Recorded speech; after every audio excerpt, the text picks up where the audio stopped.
Brought to you by Penguin.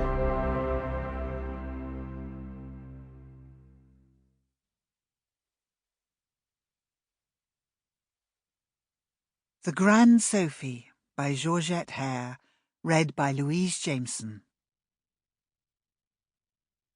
Chapter 1. The butler, recognising her ladyship's only surviving brother at a glance, as he afterwards informed his less percipient subordinates, favoured Sir Horace with a low bow, and took it upon himself to say that my lady, although not at home to less nearly connected persons, would be happy to see him.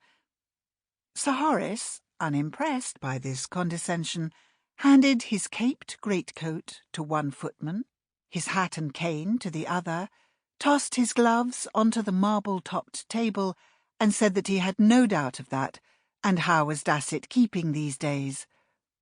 The butler, torn between gratification at having his name remembered and disapproval of Sir Horace's free and easy ways, said that he was as well as could be expected, and happy, if he might venture to say so, to see Sir Horace looking not a day older than when he had last had the pleasure of announcing him to her ladyship.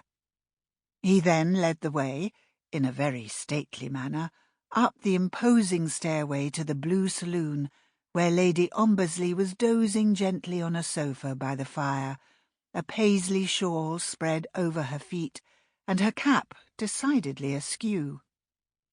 Mr. Dasset, observing these details, coughed, and made his announcement in commanding accents. "Sir Horace Stanton-Lacy, my lady." Lady Ombersley awoke with a start, stared for an uncomprehending moment, made an ineffective clutch at her cap, and uttered a faint shriek. "Horace!" "Hello, Lizzie. How are you?" said Sir Horace, walking across the room and bestowing an invigorating buffet upon her shoulders. "Good heavens! What a fright you gave me!" exclaimed her ladyship, uncorking the vinaigrette which was never out of her reach. The butler, having tolerantly observed these transports, closed the door upon the reunited brother and sister, and went away to disclose to his underlings that Sir Horace was a gentleman as lived much abroad, being, as he was informed, employed by the government on diplomatic business too delicate for their understanding. The diplomatist, meanwhile, warming his coat-tails by the fire, refreshed himself with a pinch of snuff, and told his sister that she was putting on weight.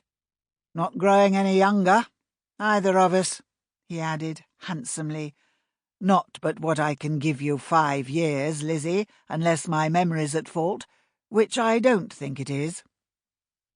There was a large gilded mirror on the wall opposite the fireplace, and as he spoke Sir Horace allowed his gaze to rest upon his own image, not in a conceited spirit, but with critical approval. His 45 years had treated him kindly. If his outline had thickened a little, his height, which was well above 6 foot, made a slight portliness negligible. He was a very fine figure of a man, and had, besides a large and well-proportioned frame, a handsome countenance, topped by luxuriant brown locks, as yet unmarred by silver streaks. He was always dressed with elegance, but was by far too wise a man to adopt such extravagances of fashion as could only show up the imperfections of a middle-aged figure. "Take a look at poor Prinny," said Sir Horace to less discriminating cronies.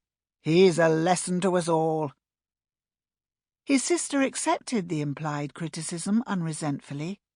27 years of wedlock had left their mark upon her, and the dutiful presentation to her erratic and far from grateful spouse of 8 pledges of her affection had long since destroyed any pretensions to beauty in her.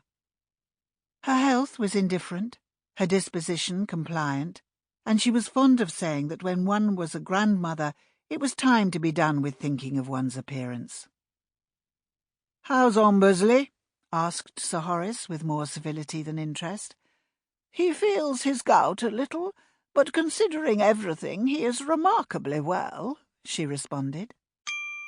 Sample complete. Ready to continue?